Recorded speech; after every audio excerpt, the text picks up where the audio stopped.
a common man, I also have my roots in village, and we have ended up not doing farming. Rather, we focus more on tea plantation. So there, my family, my friends, and as well as my brother, who takes care of land at my village, he has recently planted lots of trees. So these trees do also come into farming, or there will be some green problems coming in after we have planted these trees. Perhaps the government will come out with certain norms that you cannot cut trees, and then all investment will be gone. The kind of problems that we are facing, suddenly the changes come, and it affects the common people a lot. So with this, I would like to invite Nanda sir to please take it over. Thank you, sir. Okay, thank you.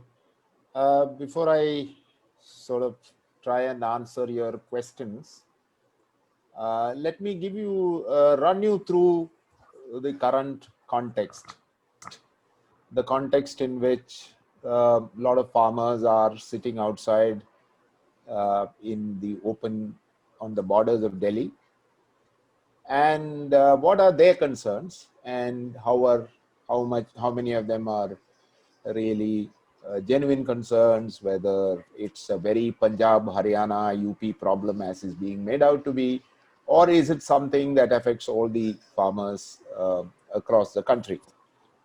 Now, to just go back to what these three laws that are being talked about are, in about, I think, the 5th or 6th of June, there were ordinances which were passed by the government on three different aspects. The first one is an amendment to the Essential Commodities Act. The Essential Commodities Act was passed actually in 1955, and it was more like a post Second World War control of prices kind of a law. And there are problems with the Essential Commodities Act. There are issues which have been agitated long. And the amendment is a very small part of the whole law. And personally, I don't see a major problem from the point of view of farmers to that amendment. There are some consumer issues that we will probably come to when we come to the consumer concerns. So from a farmer's perspective, at least I do not see any major issue. Of course, when you say withdraw the three acts, they say all the three. Why only two? The other two are new acts. The first one has a very long name, which is some trade promotion, etc. But to simplify the understanding of people, I call it a Mandi Bypass Act, because basically what it does is to bypass the mandis. Now, mandis technically are Agriculture Produce Market Committee. They have been in existence for about 60 to 70 years. They first started appearing around the 60s, and in Punjab and Haryana in the beginning, and then it went to Bihar and places like that. Bihar abolished it about 10 years ago, 2006, if I remember correctly, or 7. And Kerala never had it. And then, of course, there are some northeastern states which do not have mandis. The third act is essentially a contract farming act. You call it by whatever name you want to call it, but for the sake of understanding, because if I start reading out the full meaning, a full name that is in the Gazette, it's a very clumsy, long sentence. So I think for understanding, let's call it a Contract Farming Act. Now, I did speak about the Essential Commodities Act. The Essential Commodities Act amendment, it's only a very simple amendment, and I think it's important to understand this. It says earlier, Essential Commodities Act would be invoked to impose stock limits whenever prices rise, and traders will be told, no, you cannot hold so much, you can't hold beyond this, retailers will have this limit, wholesalers will have this limit, each state will have its own limit, some states will not have limits. So it was kind of a very difficult, complex kind of a situation. So people who were affected by this were primarily people who were into processing. Now let's look at somebody who makes bread and biscuits. And if you put a limit on wheat holding, then his entire annual plan goes haywire. Similarly, exporters. They have an export commitment. They need to have those stocks, so they buy them. And suddenly, if somebody comes with a stock limit and says, no, you can't hold so much, you have a problem. So who have been exempted? Exemptions have been given to people in processing, uh, people in value chain, and people in export. And these are limited to their capacities. The second was, when do you impose a stock limit to control prices? They said if it is 100% increase in the case of perishables over the last 3-year average and a 50% increase in the case of staples over the last 3 years average. So this is to give you a certain amount of comfort. People know when the stock limits will come. You can quarrel with the 100%, 50%, why not 75, 35? That's a different set of arguments altogether. I think the intention is to tell you that it's not ad hoc, it is not the will and whim of the chief minister or the food secretary. It is something that will be based on known numbers. So let's now move to the second one, which is the more, I think, to me, this is the real controversial one, where I think the farmers are very upset, which is where you try to bypass the mandis. Now, mandis were brought in as price discovery mechanisms. If you look at the old APMC acts or even the current ones, you will see that they were brought in as price discovery mechanisms where farmers can come in with their produce, and theoretically there are supposed to be auctions and you get the best price and you sell and go away. But and even the structure of these mandis were made in such a way, in a democratic way, that farmers, traders, everybody else, government officials, all of them will participate in the management of these mandis. But over a period of time, there was a lot of misuse and disuse of these mandis. And if you want to see one of the worst mandis, you should go to Azadpur and see it, which is in Delhi. In the capital, you have a very badly run mandi where neither transparency nor price discovery takes place, nor are there many farmers bringing it there. But it's become a kind of a coterie-driven system. But on the plus side, you go to see the mandis in Punjab, and the kind of volumes that they handle in the wheat and paddy harvesting season is something unbelievable. I mean, you have to see it to believe it.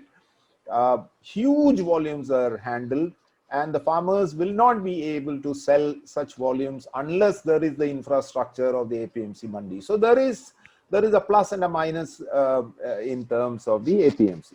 Now, what happens there is that invariably, the Punjab government, other state governments, levy a kind of a cess called market fee or an APMC cess, which is collected.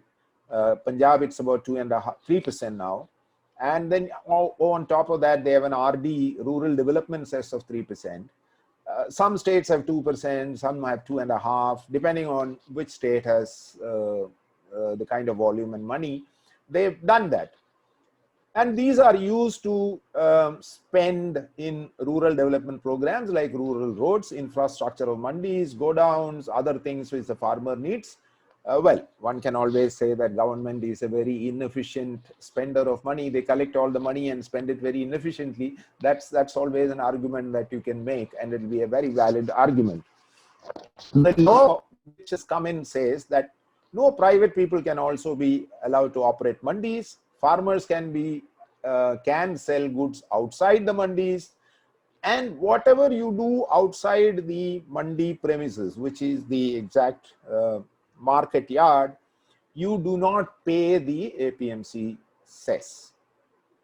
Now that creates a very iniquitous and unequal playing field, because if you go to a mandi and you have to pay a tax, you go outside the gate and buy and you don't pay the tax, why should you go inside the mandi? So the farmers genuinely feel that the entire mandi structure will collapse because it is unequal. That is the big fear that they have. And this actually comes from states which have very well-developed mandi systems, where there is a connect between the mandi and the farmer. That's one big thing that they have. The second fear they have is that anybody with a PAN number can buy, any trader can buy outside the mandi. Now they feel that, they might promise you a certain amount and they may not give you the money. And what is the guarantee? In the mandi, there are systems in which payments are ensured. I mean, nobody runs away without payment. There are always a dispute about quality, but somehow the farmers have been used to getting money through the mandis. Well, the story is not true all over India, but I'm talking about places where they are agitating.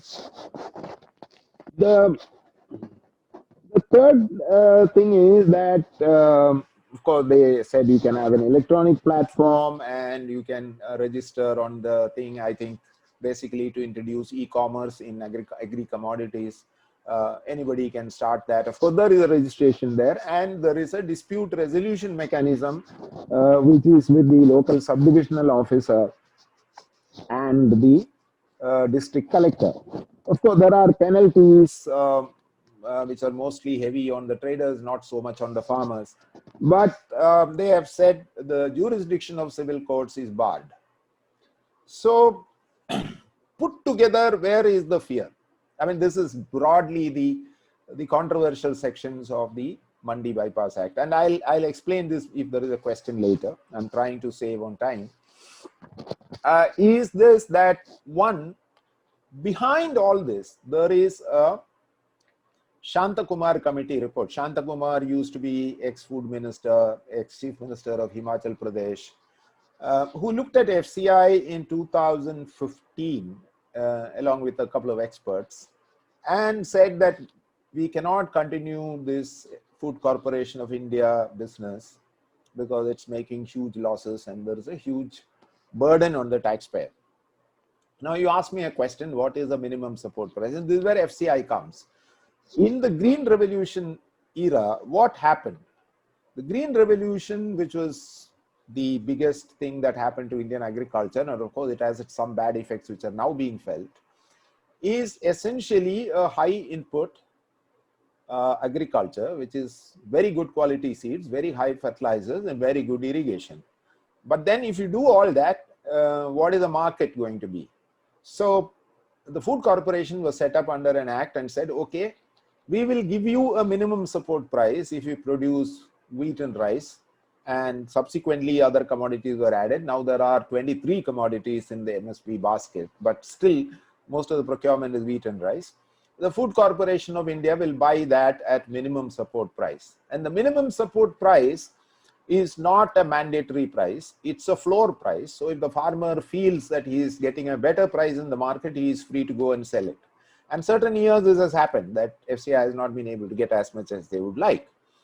Now, once FCI buys this, what do we do with it? Where do you sell it? If you sell it back into the market, you're creating another set of problems.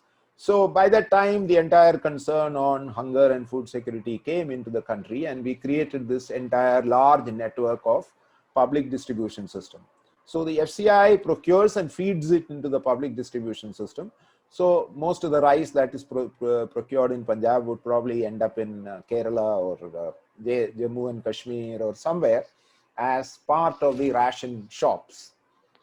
Now this is broadly the logic of the Food Corporation of India. We'll come back to what FCI has been able to do or not able to do, and how this entire MSP is getting into a bit of a problem is something that we will come back to. But what Mr. Shantakumar said is that the country cannot afford to pay this kind of subsidy and continue to do so. And remember, in between, we brought the National Food Security Act, which assured people, at least about 2/3 of the population of India, I think 100% of rural poor and or almost entire rural and 50% of urban, that you will get your wheat and rice at 2 rupees and 3 rupees per kilo, and with 3 kilos per person or otherwise when you are very poor. Now, that means you have a higher minimum support price every year. Your issue price is fixed. So your food subsidy bill balloons every year. It grows at a very high rate. I think today we are somewhere around 1,70,000 crores if my numbers are correct. Now, can you afford a food subsidy of 1,70,000 crores? Growing at about 10 to 20,000 crores every year is a question that I think the Kumar committee addressed. So they made some suggestions about restricting minimum support or procurement of food grains to some manageable levels and decentralizing some of these operations. I think this is at the back of the mind of the farmers, and they feel that this entire act is to weaken the FCI, weaken the APMC, and somehow do away with the MSP. So this entire argument that, give us a protection on MSP, give us a legislative support, uh, don't destroy APMCs, etc., come from this fear, which has come from a series of recommendations, not necessarily decisions of the government. The third act is what I said, the Contract Farming Act, where you can get into, the farmers can get into contract farming. And let me tell you very clearly, contract farming only means that you sell the produce at a predetermined price to somebody who has contracted with you. There is no question of handing over the land to a corporate to cultivate. I mean, that's not in the act, at least. Now, if you do that outside the act, is a different issue. This act doesn't. This is what the contract farming is. And it says again that you can sort of agree on a price, and that price will be paid. And if there is a dispute, there is a dispute resolution mechanism, which again exempts the civil court.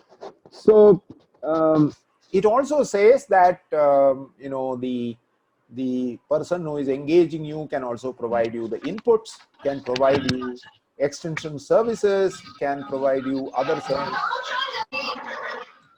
and pay you for this. Now, very interestingly, the poultry industry today runs mostly on contract farming. So, and they use the Indian Contract Act. They don't have this act, so they the Indian Contract Act. So it is not that contract farming is not happening. Contract farming is happening. It's working reasonably well. So this is again what the farmers fear are two. One is that they might contract at below minimum support price and give me a lower price. There is no protection in the act which says that contracts will be at or above minimum support price. So there is a genuine fear that contracts can be forced at below minimum support price. But contract is a mutual agreement. So therefore, I don't know how far that fear is justified, but well, a fear is a fear. I mean, you can't sort of argue, why are you afraid? I mean, he has a fear, he has a fear. So we need to sort of tell him that, look, it doesn't work that way. The second fear they have is about the land going away. Of course, the law clearly says land cannot be alienated, but I think the fear comes from somewhere else.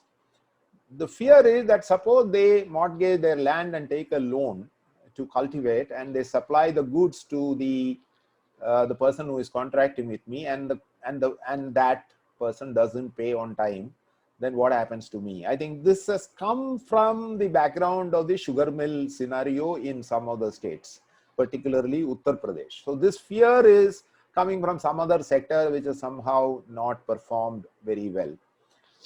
Therefore, these are mostly the fears. There are other related ones which one can go to.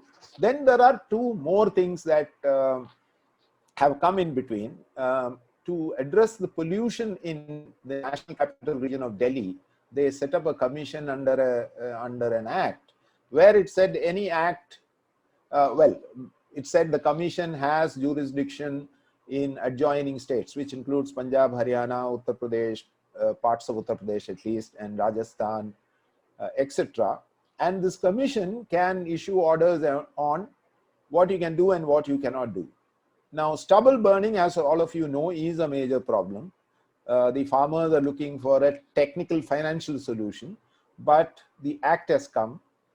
And unfortunately, in the act, they said that any violation can be punished with a fine of up to 1 crore, but very often people don't read the up to, and up to 5 years of imprisonment. So somebody can rightfully ask this question: if I just burn a couple of haystacks in my field, far away from Delhi, suppose you put me in the jail for 5 years, I mean, what is that?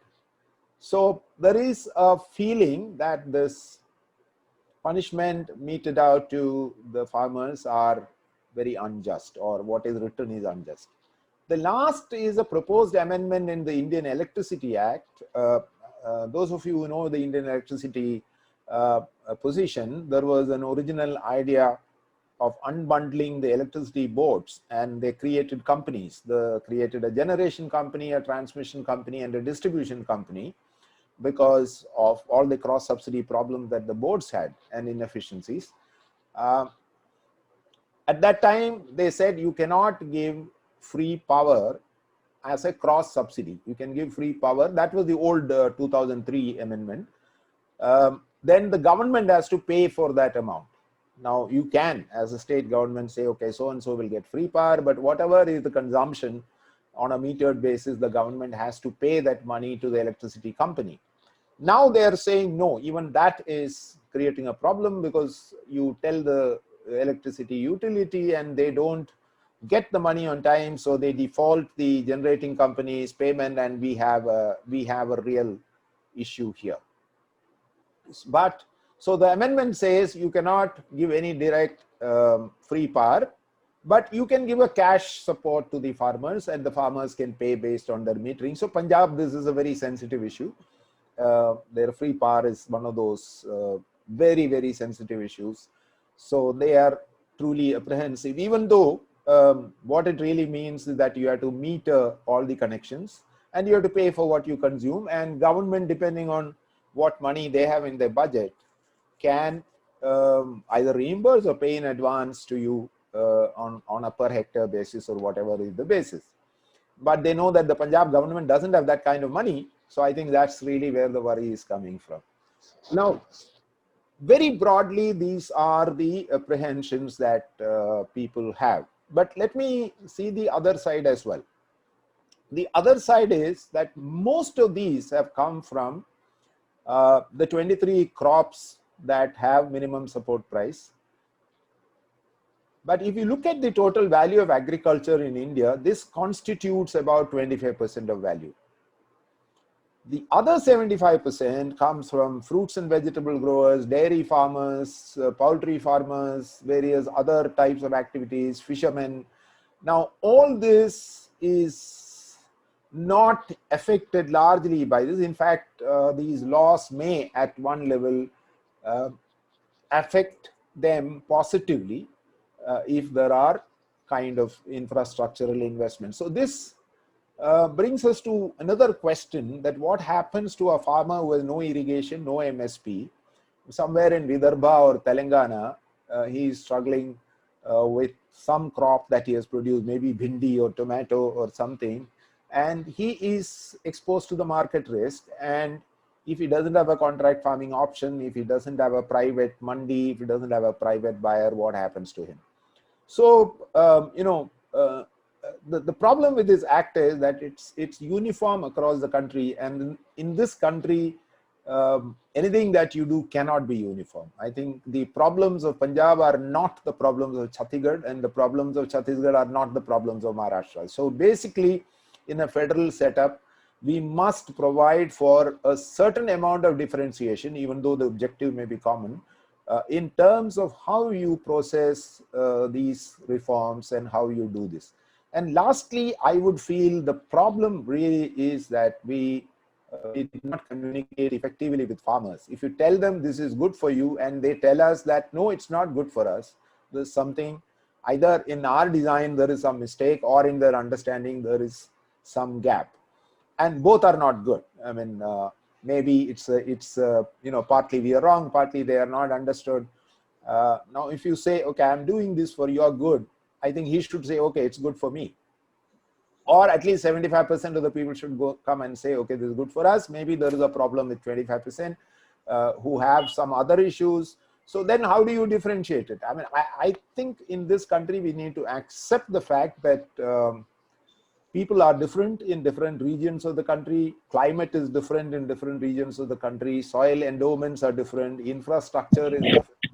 So I would think that the mistake occurred because you tried to put a uniform law into position, and we didn't allow enough dialogue and discussion and a space for correcting it. Now, of course, I think in the discussions these are being offered. I wish if these were done a little earlier, at least part of the problem would have been addressed. Now, I'll stop there so that we can make it into a conversation mode. This was just to give you a rough idea of, in a nutshell. Of course, I missed out large number of points, but that's because I didn't want to bother you with too many details. Yeah, Ravi Kumar.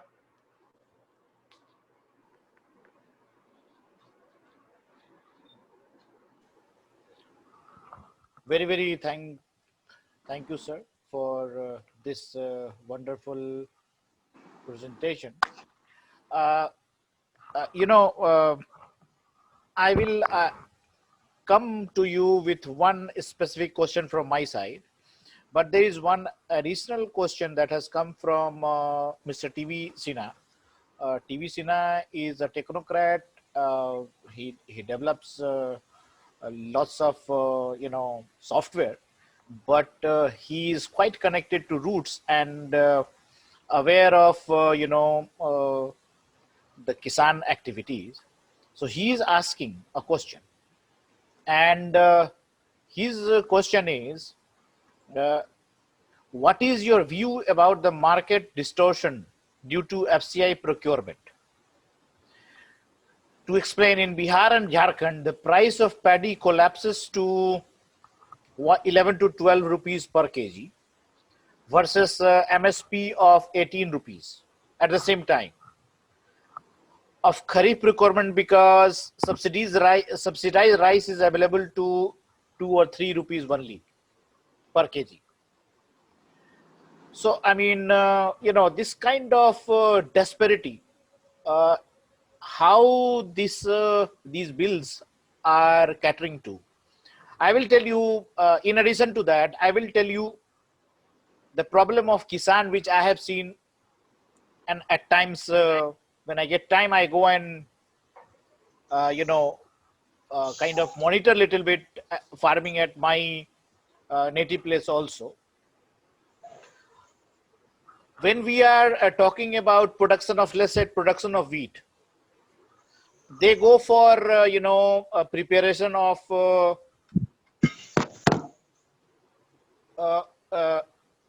land first. They till the land, so there is a diesel or a diesel involved for tractor. The tractor people, they come and till their land, and there is a diesel cost involved. After that, they do little bit of irrigation to sow the seeds, and then again they depend on either rain, for example this season, or if it doesn't happen, then they have to irrigate it again, and the cost becomes almost same like selling price at whatever they sell. At times they take loan, so the loan taken at the village level is taken at a very high rate of interest.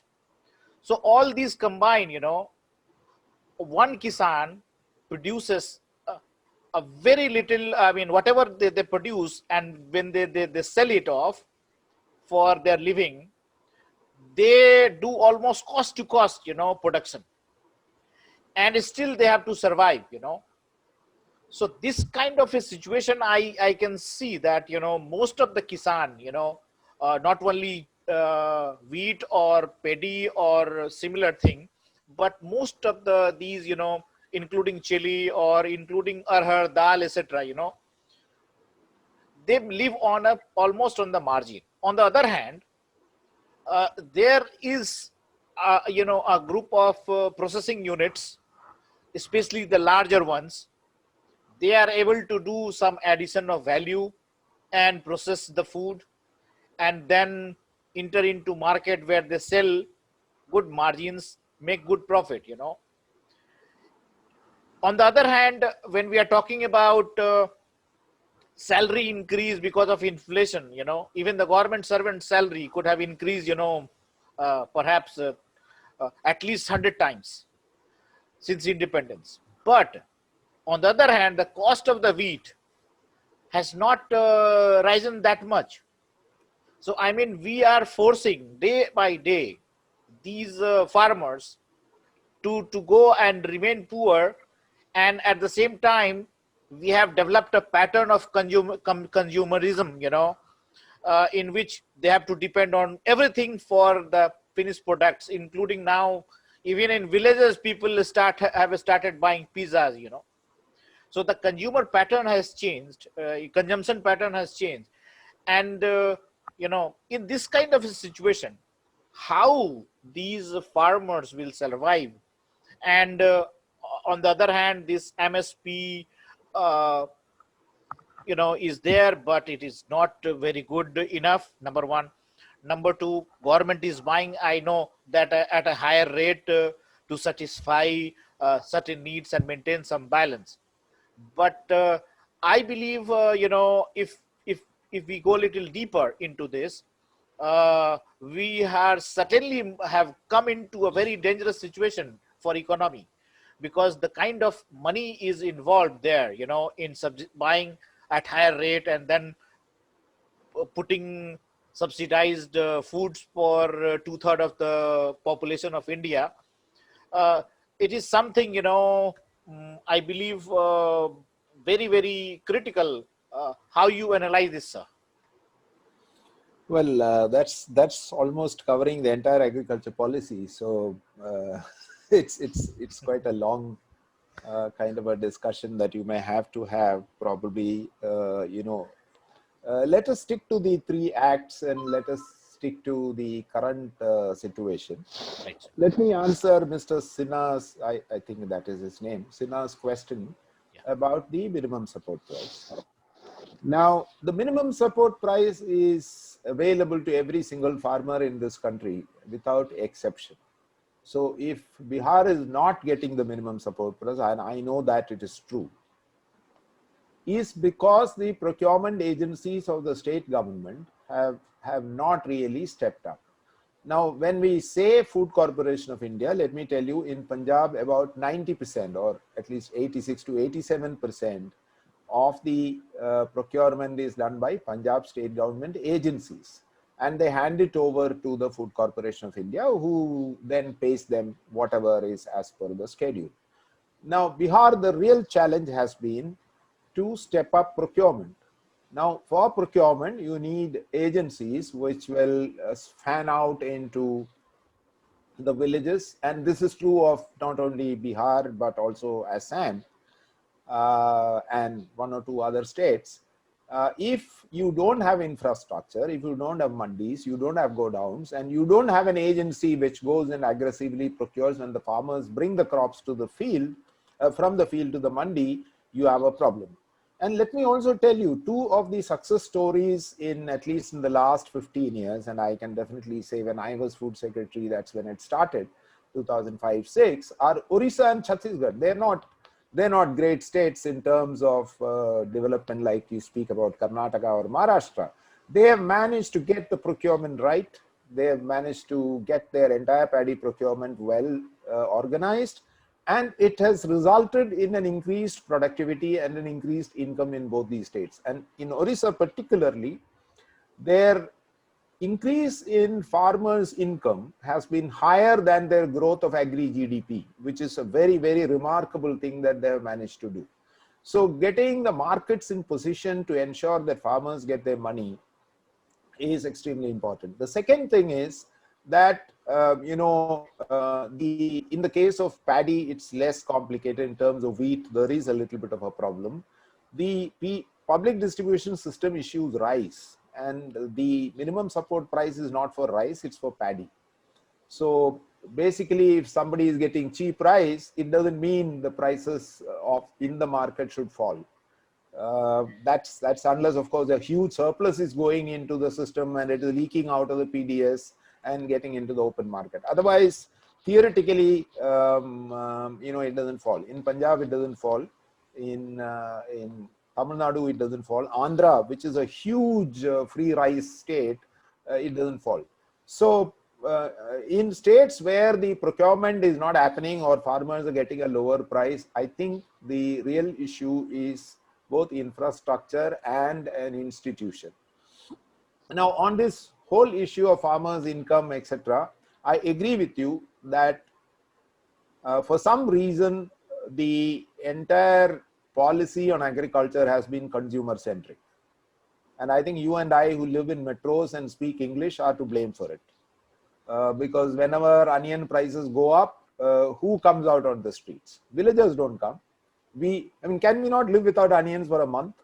But we must put a ban on exports. We must do this, we must do that, we do everything else. So irrespective of the political nature of the government, I think the governments respond to the consumer voices because they are louder and they're closer.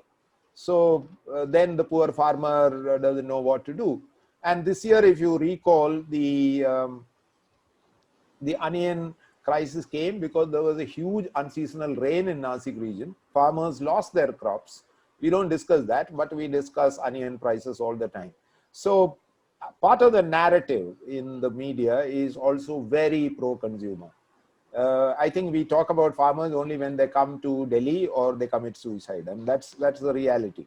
So let's let's also understand that part of the problem that the farmers are facing is because of our own insensitivity to their plight. Now, if you have about 14% of GDP and more than 40% dependent on agriculture, you will have this little bit of dichotomy.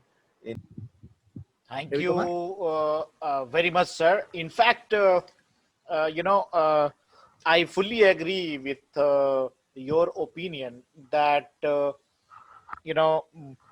worries of the farmers need to be addressed. Number one, especially the one which Nand Kumar sir has mentioned about contract farming and farmers' apprehension that they will lose their land if they are not able to pay their debt or the loans which they take.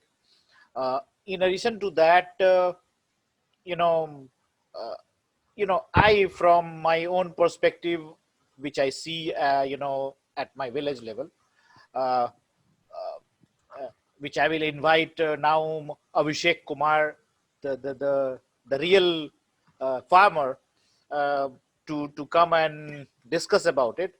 Uh, sir, this particular thing that you're talking about, the hurry of creating and enacting bill without going through a proper discourse has created lots of confusion. Number one, but why people only from Haryana and Punjab are there on the street, and rest all country people are least affected and they are not bothered about it? Why is it so that people from Bihar or people even from UP or people from Kerala, are not that agitated in big number? Is it something to do with that only people in Punjab or Haryana are more awakened ones, and rest all are nerds of the country? Could you like to say something on that, sir, before I pass it on to Abhishek Kumarji?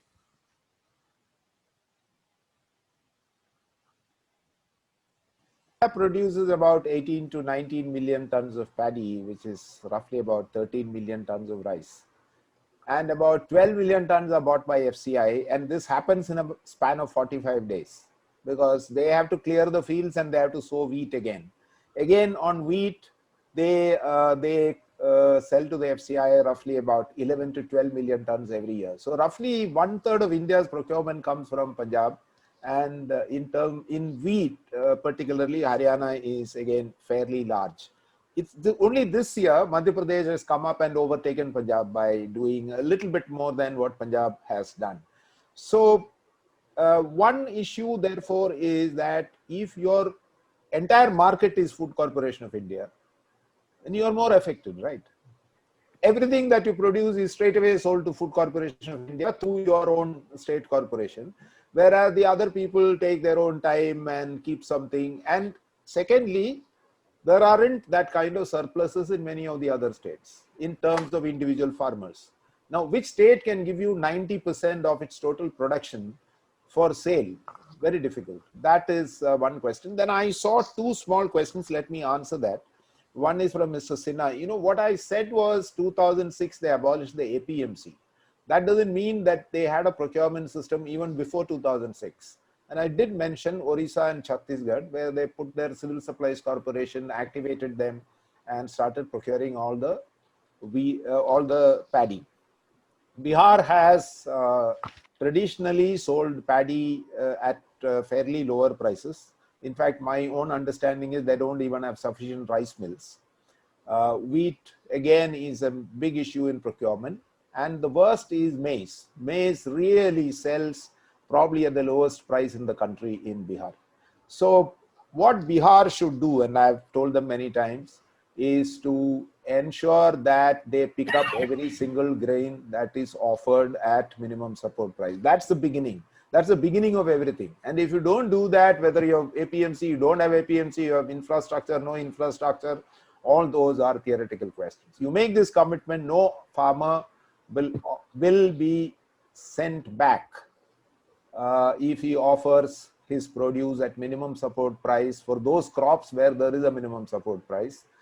Find whatever you have to do. And I think that's where you start in states where you have a problem. Kerala, of course, you said something about Kerala. Kerala has just 10% of its area under paddy, rice, wheat, everything put together. There's no wheat, there's no hardly any maize, there's just about some paddy.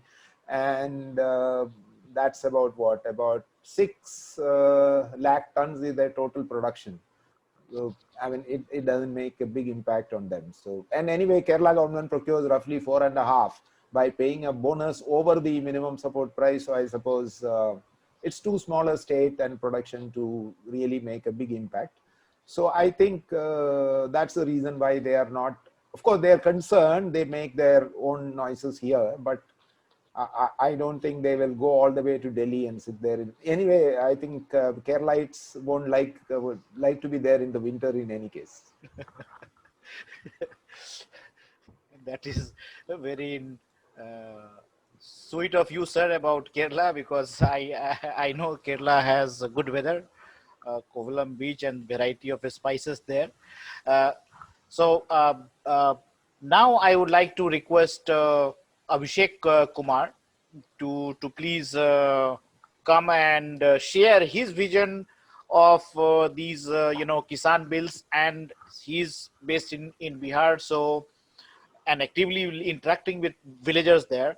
So how these bills are affecting them, because I can understand that uh, as FCI is the main consumer in a way for farmers in Punjab and Haryana, similar kind of intensity and relationship is not there in Bihar or UP, and because of that, perhaps farmers are a little disconnected on this matter. But still, the problem, of minimum support price will come in in somehow or the other when their production starts getting higher and they have a supply chain, and then if the manipulation starts, I will request Nanda Kumar sir to come back on this point, and maybe I would like to add one of my points, which I can analyze, that there is a big disparity between agriculture or farmers of Punjab, Haryana, and Bihar, or even Orissa, or even Bengal, and also there is something to do with administration. Uh, you know, at some point of time, uh, in some states, judiciary or even civil services administration, or even political people, they are very much, I will say, discarding people, common people, and because of that, there is bigger suffering in terms of law, in terms of going to police or even talking to politicians about their problems, and at the end of the day, they end up being hopeless, and they suffer, and they don't want to go to police, or they don't want to go to court, and because of that, this fear of losing land has crept in, And similarly, public distribution, maximum, support system, etc., is not working properly in Bihar, and Bihar farmers are not able to make full use of this facility given by FCI. I can imagine, only few who have kind of created a kind of, uh, group of exclusivity. They make full use of it, and they do interface with Punjab. They do face with southern part of India, even Tamil Nadu, or there are some limited number of people who do exports also, and they are making full use of it. But maximum of the farmers are not able to take proper benefit because of lethargy on part of the governance, as well as at the judiciary level or at the political level. Uh, mm, I would like to request Nanda Kumar sir to please explain how these thing can be made better in these states, so that they can make full use of it at one point, and how uh, the people in Punjab and Haryana also get their due, although they have not been very helpful in giving due to states like Bihar, because at the end of the day, the agriculturists or farmers in Bihar are suffering, and on the other hand, the farmers in Haryana and Punjab are riding on Ferrari, so this disparity is something which one can talk of. And at the same time, uh, farmers in Bihar do not get support from Prime Minister of Canada like Trudeau, giving statements, and but people from Punjab do get such kind of support from international community as well. So I mean, can you please explain this, sir? Well, governance is a very complex issue. I think we have to look at it from a different angle. But let me put it this way: Bihar has, even though people say Bihar has not done well, I think Bihar has done well in recent times, and I'll tell you why. You look at the production increase in Bihar. You look at the productivity increase in Bihar across crops. It has done reasonably well, maybe because it started from a low plateau and therefore they did well. In the year 2010, the finance minister, who was the late Mr. Pranab Mukherjee, announced a Green Revolution in Eastern India initiative.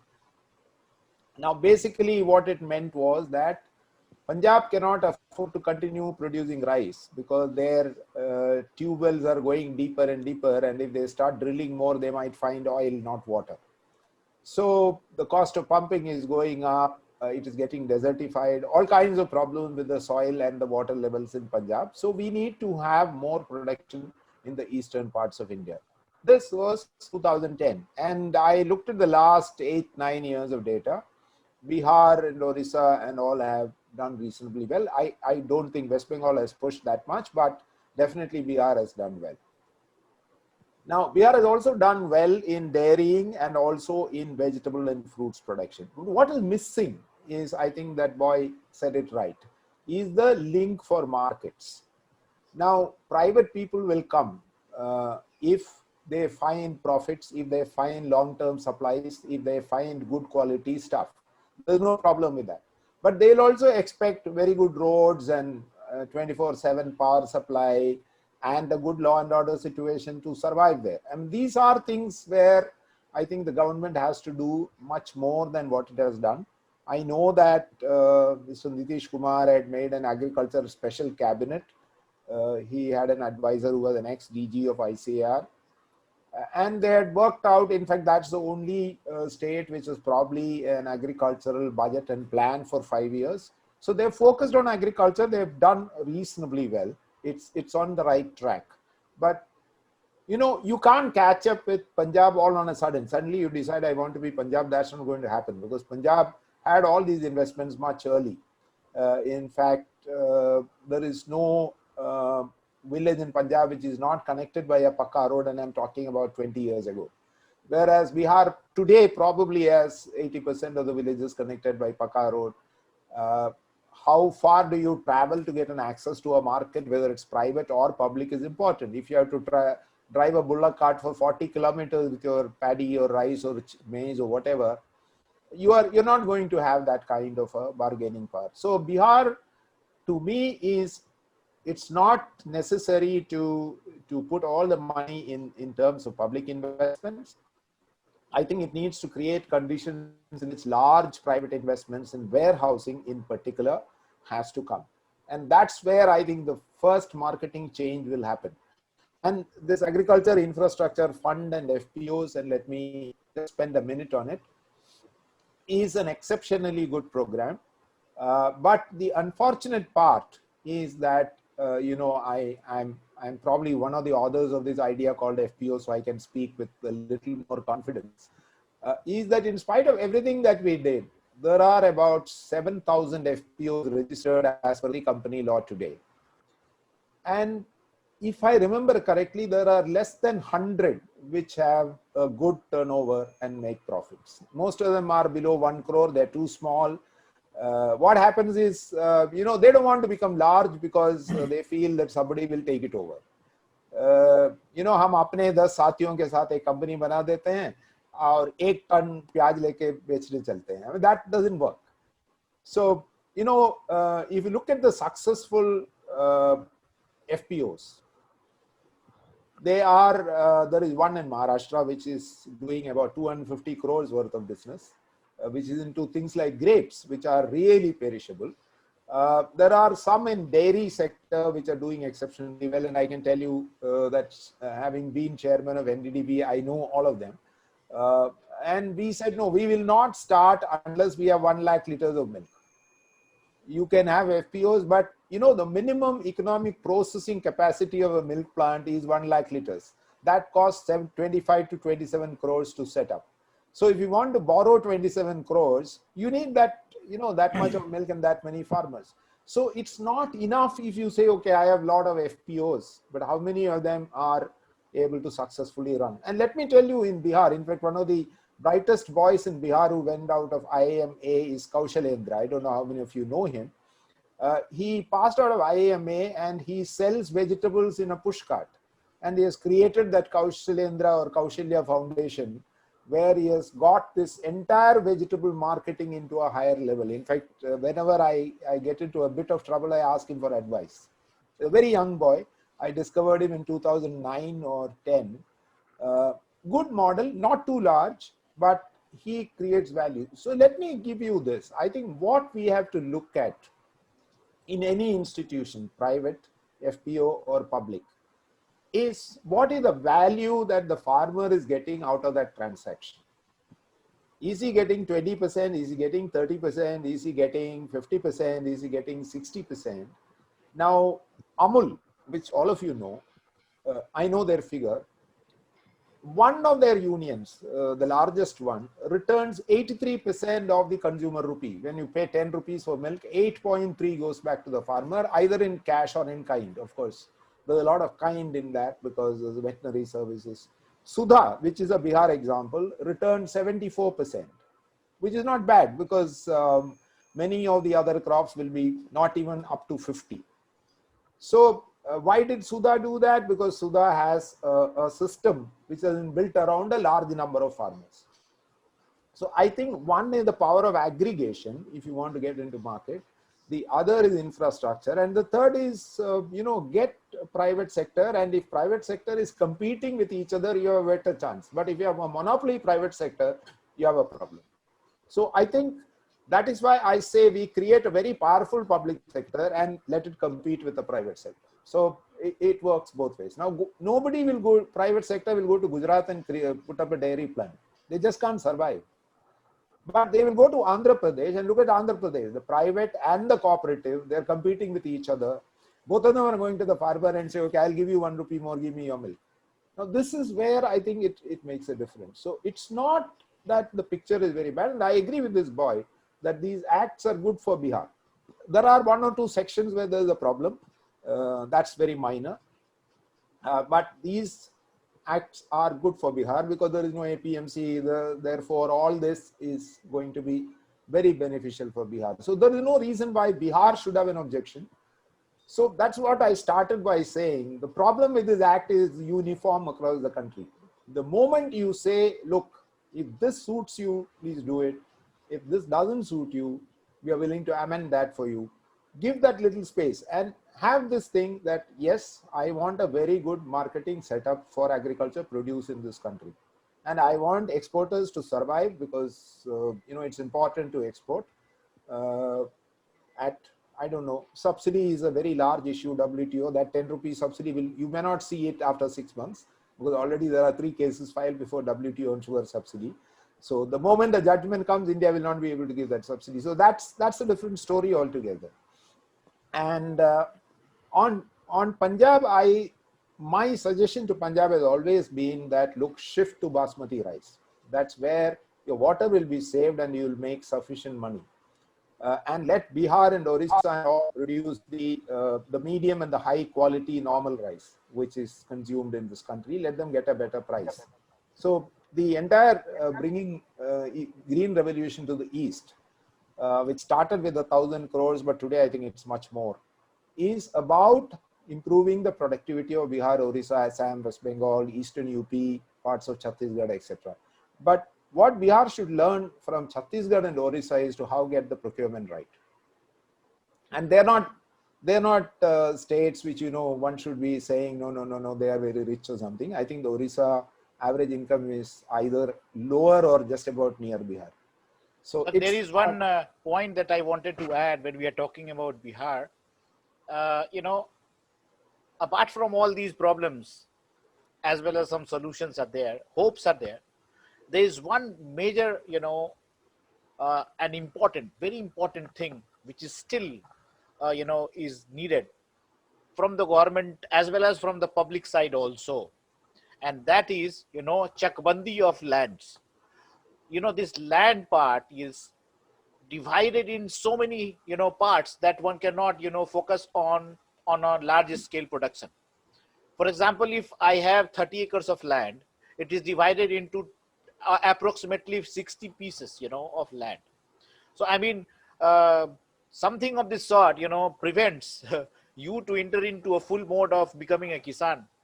And people, if you try and kind of exchange land, to make it a bigger piece, the psyche is that, अगर मैं इसका जमीन को इसको दे दूं तो इसका बड़ा हो जाएगा, although बड़ा तो उसका भी होगा, but he's not interested in, sharing and, coming to terms that आपका कोई benefit हो जाएगा. This psyche is a big problem, and people fear when the government starts taking some steps. They start, fearing that government is now coming there to grab their land.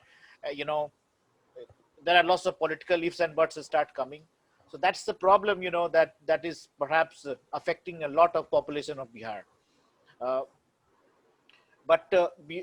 In addition to that, this was just my, kind of when we're talking about problems.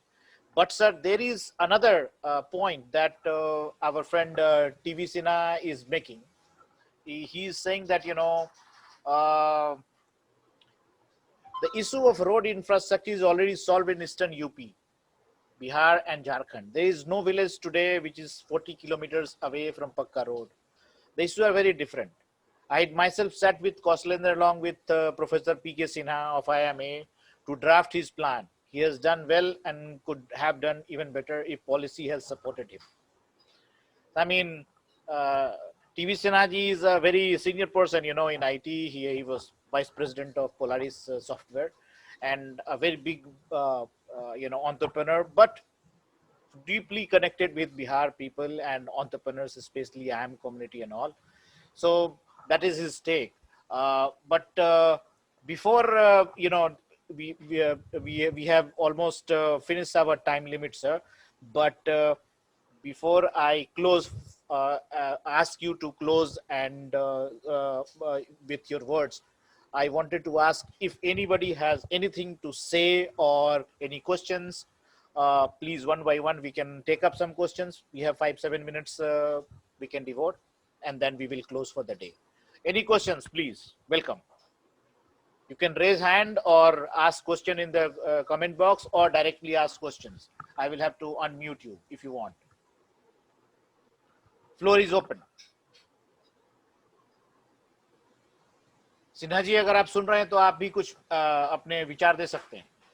अरे नहीं अच्छा, thank you. First of all, I mean, very you have covered a very large area, and that's very nice. It's just that I'm not even from Bihar. I'm actually from Jharkhand, though I'm connected with Bihar in many ways. But having said that, see, there is a lot of alienation in that part of the world because of policy. I mean, people say we don't have, for example, irrigation investment like Punjab. And today, the productivity of land, and I'm from village, I've lived in village, the productivity of land has increased 3 to 4 times. We have something called a mound, which is 25 kgs per kattha. 27 kattha is 1 acre.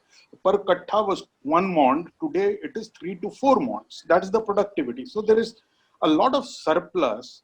Unfortunately, what I feel is that, policies are still sort of disconnected with the current reality. When I go to my village, people, the way their aspirations have changed and the way infrastructure has changed. And that's something that what I try to do in my own limited way is to make people aware that things are very different than what it was. And it's really sad that that bridge has to be done. I mean, unfortunately, our MPs have failed. I am no supporter of the government policies, even the state government. But say, for example, sorry, I'm diverting a little bit.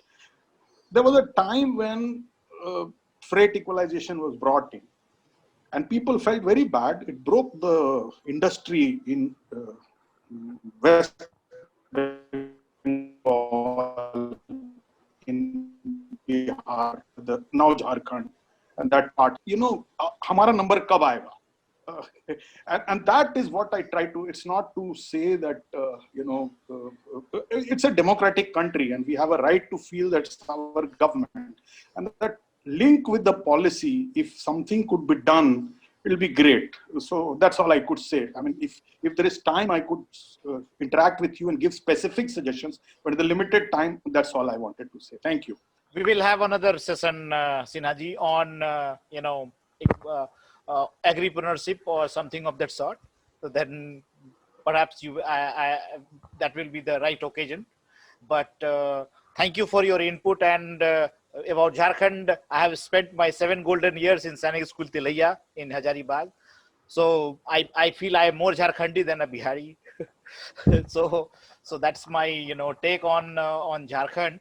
But now I would like to come back again to Nanda Kumar sir to please enlighten us. So in this situation when the policy is already in the law has already been kind of enacted, and there are worries about fines, huge fines, crore rupees fines. There are worries about land grabbing by some mafias in disguise of giving loans and then not fulfilling those conditions, and then they will grab, and then the tussle and bustles will start. So they will enter into big problems.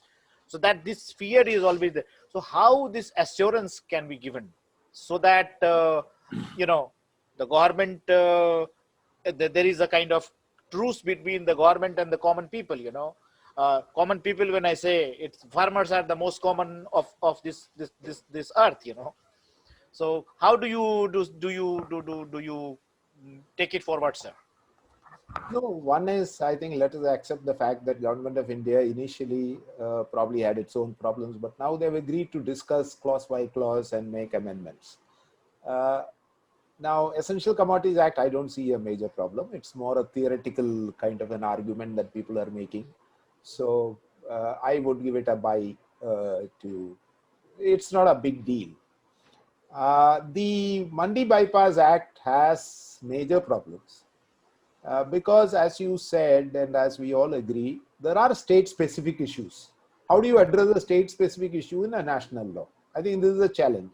So my suggestion would have been that, we could have had state-specific legislations, or we could have had common legislation, and we could have said, okay, the states can amend the following sections. In the old labor laws, we had provided this, that each state can bring in its own amendments.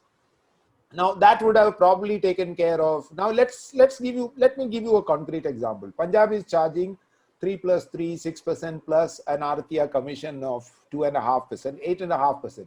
Suppose Bihar were to say, no, I'll charge only 0.5%. Where do you think the private sector will go? They'll come and invest and buy from you. That's how the states have to compete with each other. That's one. And in the Contract Farming Act, I think about 6 or 7 sections have to be amended to basically reinforce things that have been said there, so that the farmers are comfortable, saying that no, under no circumstances, even if it's a loan thing, etc., the land cannot be taken away. And if there is a contract to buy and pay, the loan will be a lien on that payment. Because, in Amul, what we do is whenever farmers buy a cow, we give them a letter saying that if the farmer refuses to pay, we will pay you for the milk that we collect from him. The bank doesn't ask for any more security. You can ask for 5 cows, they will give you. So the moment they say Amul letterhead, it's done. So that's how you create the trust. Now, Mr. Sinha talked about issues in Jharkhand, etc. I agree that, this freight equalization was a terrible idea. But, well, history is history. One has to now look forward. But, the time has come, in my opinion, and you said something about consolidation as well. Time has come to build people's institutions. I think public sector, I am not a great fan of public sector. It had served its purpose. It has its uses in certain places, but not everywhere. I think the time has come for people like us to create good institutions owned by farmers, owned by whosoever, and create the benefit. Now, for instance, if you cannot do consolidation, because consolidation is a very complex process by law, but what you can do is to create, in Tamil Nadu, in the district of Dharmapuri, there are small vegetable farmers. What they have done, 2,000 of them have combined together. The lands are all owned by them. They have not done anything. But the entire management of agriculture is common. The tractor is common, seeds are common, fertilizer is common, sales are common, everything is common. And dependent on the share of the land in the pool, he gets the money. No, that's consolidation by voluntary association. So he knows. That's a good model, sir. It's an inalienable kind of a right that people have created. So I think what we have to do is to innovate at the people's level. And why should we say private sector should come and buy? The farmer producer company is a private company under the company's law. Why don't we say if people in the stock exchange can form companies, why can't farmers form a company? Of course, it's still not accepted as a company in many ways. It has some problems about management, etc. That is why, there are certain, if you are a company under the company law, there are certain obligations under the company law. Meeting those obligations become a costly process. That's why we need a large, and that is why in the FPO, we can also have producer institutions as members. Like, you can have 20 farmers become a PI, like a primary cooperative society, and they can have 1 share in the company. So it's possible. So these models, unfortunately, these ideas do not travel to Bihar and Jharkhand because the government doesn't push it. There aren't enough NGOs and people like that who can push those ideas. Whereas you go to Maharashtra, the farmer will tell you the provisions of the company law to you.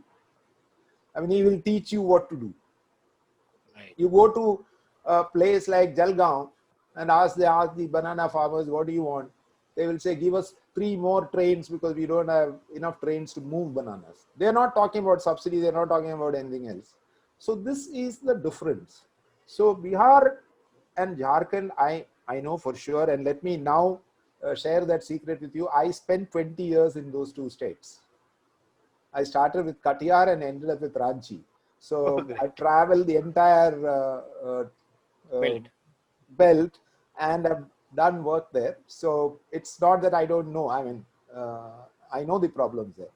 Right, sir. But, I see three things that don't work there. One is you start with low infrastructure, climbing up to a level of the national average has become a very difficult proposition because you don't have that kind of money. Now only with the national highway programs and various PMGSY, all these made a difference to these states. Now that you have infrastructure, this is a time when you bring in the soft skills. Now I find soft skills and technology skills very low in these states, both in government and also outside. Now, if you bring these, I mean, this is the, I'm talking about the entire Eastern India. I've spent sufficient time in Orissa as well. All these are issues that we are looking at. The second is that any plan that we have, whether state or center, look at the quality of delivery in each of these states, which is the governance issue. How do we improve delivery? With the same rupee, how do we get more? So this is the other part. No, these laws are an enabling policy environment. It's nothing more. The legal system that has been created with all the minuses, pluses, etc., is largely a plus. There are some minuses. Let's leave it aside. It's a policy environment. This by itself will not give you anything. This helps you to create institutions and infrastructure. And institutions are not necessarily public sector institutions. I think there are both from a private sector and also a sector which farmers can do together. And I'm sure we can make a difference. But, one is that you keep discussing the problems. The other is you create at least one solution. That's the way I would see it. And it's something that is doable, because why is it that the entire cooperative systems in Bihar failed and only the dairy cooperative is working? Find an answer. I think it's very easy to criticize everything, but why is it the Sudha is doing so well? So, right, but Sudha supplies lots of milk and So, dahi during all functions, Sudha is liked by farmers. So it's liked by farmers. That's the reason it is succeeding. It's got systems in place. So Sudha's success can be easily explained. I mean, it may not be politically correct to say that. I mean, before that, there were a few others. You would remember, if you have worked in Bihar, there was this lychee juice, Raswanti, that had succeeded very well. Then you had, this was in the last years of Congress rule, 88, 89. Then you had Chalit shoes, that had succeeded very well. That's a very simple answer. The thing is that the Yadav community was preferred. I mean, people may not like such non-politically correct statement, and they were allowed to flourish. Others were deliberately broken. Let me disagree with you. Both Raswanti and Chalit were public sector companies. Sudha is not a public sector company. That's the difference. Right, Amul is not a public sector company. So this is more of a cooperative activity, no? Yeah, but they were allowed. And the other part, so the other part, I mean, the whole framework of dairy is on cooperative, which was started in Gujarat, whereas the whole framework of agriculture production is largely government, FCI and all that, which has its own problems. So I agree with you that that has got replicated, and Sudha is a great success. But one of the other ones, but those were the two reasons to my mind. I mean, you may have other reasons, or you may not even agree with me. Anyway, sorry to interrupt. Anyway, we will discuss Bihar another day. So right. So thanks a lot, sir, for the time, as well as we got enlightened, and I feel very happy that the kind of clarity you have on this dispute and problem. Perhaps government of India could listen to it, and already perhaps they could be in touch with you already. But now I can see why Amul is doing well, because you were chairman there at the dairy thing for quite long period of time. Perhaps your presence could have added some more value there. That's why we have Amul utterly but early at everybody house. Thanks a lot, sir. It was very enlightening, and I would like to thank you, as well as to our other panelist, Dr. Thampi, as well as Abhishek Kumar, and our friend TV Sinaji, as well as especially I want to thank Nanda sir. great. काफी जानकारी मिली. Thank you so much, sir. Thank बहुत you. बहुत Yeah, अच्छा thank you. Abhishek Thanks. Ji. It was great lecture. Thank you from my side. Thanks, we got enlightened, and perhaps now this is on Facebook Live, so perhaps we will most of the people will be able to have reference also. If they want, they can kind of refer back to this webinar, and I will try to push it also on to YouTube channel in a day or two on Vicharak Manch channel. So all my friends, if you have not subscribed to Vicharak Manch channel, please do subscribe, so that at least we have some readership, and slowly we are moving ahead. We will try to organize similar kind of webinars, in due course again. And thank you again. Thank you. Bye-bye. Thank you. Thanks a lot. Thank you. Thank you, Gambhir sir, who has joined us from US, and Sneh Thakurji from Canada. So we have quite a good diversified, people across the globe. Thank you. Thank you, sir.